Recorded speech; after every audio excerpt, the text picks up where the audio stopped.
प्रदेश सरकार के कैबिनेट मंत्री जिले के प्रभारी मंत्री योगेंद्र उपाध्याय पहुंचे फिरोजाबाद। योगी सरकार के कार्यकाल के 8 साल होने पर की प्रेस वार्ता, गिनाई सरकार की उपलब्धियां। सपा सांसद रामजी लाल सुमन द्वारा राणा सांगा पर दिए विवादित बयान पर कहा, जिन्हें चलने का सलीका नहीं वो रफ्तार की बातें करते हैं। आगरा में रामजीलाल सुमन के आवास पर करनी सेना द्वारा तोड़फोड़ करने के सवाल पर बोले मंत्री, किसी को भी कानून व्यवस्था हाथ में नहीं लेनी चाहिए, पुलिस उनसे निपटेगी। हमारे आइकॉन आदर्श पर उनको ऐसा नहीं बोलना चाहिए था। क्रिया की प्रतिक्रिया है ये। कुछ वोटों की खातिर तुष्टीकरण की राजनीति करते हैं। वक्फ बोर्ड के सवाल पर बोले मंत्री, ये वक्फ बोर्ड है क्या? किसी भी मुस्लिम देश में कहीं वक्फ बोर्ड है क्या? ये केवल जमीनों पर कब्जे करने का हथकंडा है। ओवैसी साहब पहले बताए कि उन्होंने कितनी जमीनों पर कब्जे किए हुए हैं।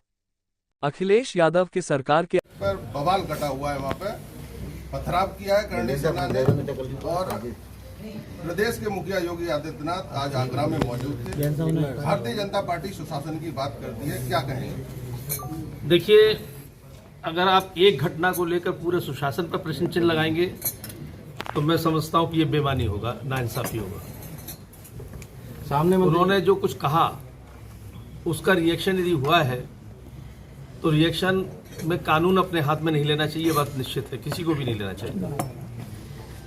और उनको भी देश के राष्ट्रीय पुरुषों पर ऐसे चोट नहीं करनी चाहिए जिससे आम जनमानस की भावनाएं आहत हो। कौन नहीं जानता राणा सांगा जी के बारे में? विश्व का ऐसा अप्रतिम योद्धा दूसरा उदाहरण नहीं है उसका। 80 घाव लगे थे तन में, फिर भी व्यथा नहीं थी मन में। चमकटू थी रणंगम में राणा की तलवार, वो थी सांगा की तलवार। ये हम बचपन में पढ़ते थे। आज उनको वो गद्दार कहते हैं। इस देश के जो आइकॉन हैं, इस देश के जो आदर्श हैं, इस देश के जो प्रेरणा पुरुष हैं, सिर्फ चंद वोटों की खातिर जिन्होंने तय की हैं दूरियां, उन्हें नहीं है नाज़े सफर। जिन्हें चलने का सलीका नहीं, रफ्तार की बातें करते हैं।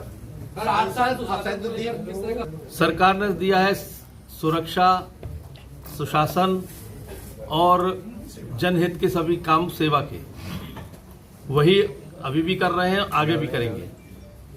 उत्तर प्रदेश का शोहरत ये हो गई है हमारे नेता की और उत्तर प्रदेश की कि आज ऑस्ट्रेलिया का प्रधानमंत्री चर्चा में, जैसा आप भी सुनते होंगे, कहता है कि काश हमारे यहाँ भी कोई योगी होता। तो ये तो हमारी उपलब्धियां हैं अगर एक सेंटेंस में बोले। और